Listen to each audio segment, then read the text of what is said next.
The onset of darkness doesn't bring sadness or fear when I shift to indoor lighting. In 2017, I attended a funeral, the funeral of my dear friend, teacher, and Ayurvedic doctor, Vaidya Ramkant Mishra. I miss him and I love him, but I don't feel grief. Losing a friend cannot be compared to losing a parent, a spouse, or a child. It took me a couple of months of work to go through the grief after my mom died. But there's another reason why I don't feel sad when faced with this great loss. The reason is that I've been doing the work of Byron Katie for a long time, and it's becoming instinctual not to go down that road of creating pain for myself. This is especially true because after my mom died suddenly in an accident, I did a lot of the work every day for a couple of months, and I started to see my way through that very challenging situation. So when faced with a similar situation with a friend, I'm noticing that a lot of that stuff was worked with my mom, and it's carried forward into new situations. The work shows me again and again how much it hurts when I want things to be different than they are.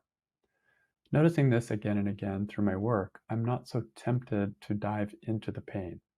I'm more and more aware that it's a choice. Pain looks like this. He shouldn't have died. He died too soon. I need him to be my doctor. I didn't learn everything from him. I want to spend time with him again. I've never formally questioned these thoughts, but I don't need to. By doing the work over the years, my mind has come to recognize that these kinds of thoughts bring me pain every time. They remind me of so many other thoughts like them that I have questioned, and so my mind is not interested in holding on to them. This is what I mean by the work being preventive medicine. Every time I do the work, I see more clearly that I always have options. I see that no matter how bad anything is, I'm the only one who can make me suffer. This is not a general theory. This is a practical experience that I get when dealing with the particulars of any situation that I bring to the work. The more work I do, the more clearly I see it, and it's cumulative. The cumulative experience is what held me when my friend and teacher died. And that's why I didn't go into grief. I simply saw other options besides pain. Even guilt couldn't make me suffer, because I've worked those guilt thoughts before as well. Thoughts like, if I don't hurt, it means I don't love him, and I know it's not true. I can feel the love in my heart. I can feel the love from him, same as always. I feel as connected to him now without a body as I did when he had a body. There's just no reason to close my heart. What is left inside of me is an openness, and that openness is what I brought to the funeral. A heart full of gratitude and a clear mind that I have everything I need. Then I could say goodbye with love, and I could share my love with everyone else who was there. And of course, there are no absolutes. I have no grief, is it true? On coming back home, I caught a cold and spent the last few days sleeping on the sofa. Who knows, maybe that was grief coming out. We all grieve in different ways.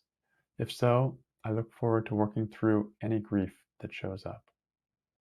And I wrote this several years ago, so I've noticed looking back that no further grief did come up for me, or at least not in an obvious way.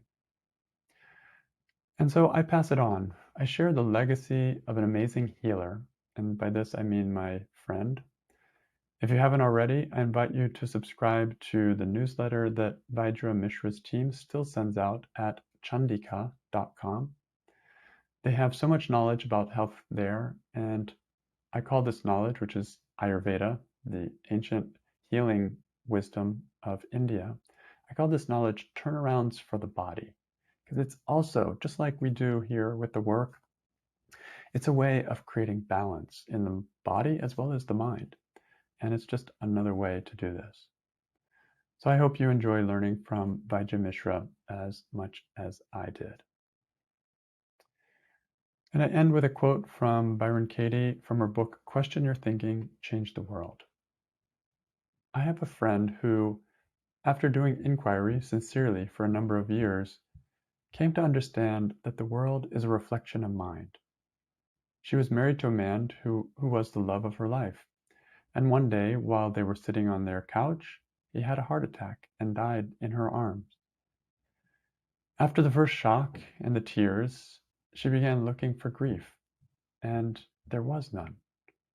For weeks she kept looking for grief, because her friends told her that grief was a necessary part of the healing process, and all she felt was a completeness, that there was nothing of him that she'd had while he was physically with her that she didn't have now.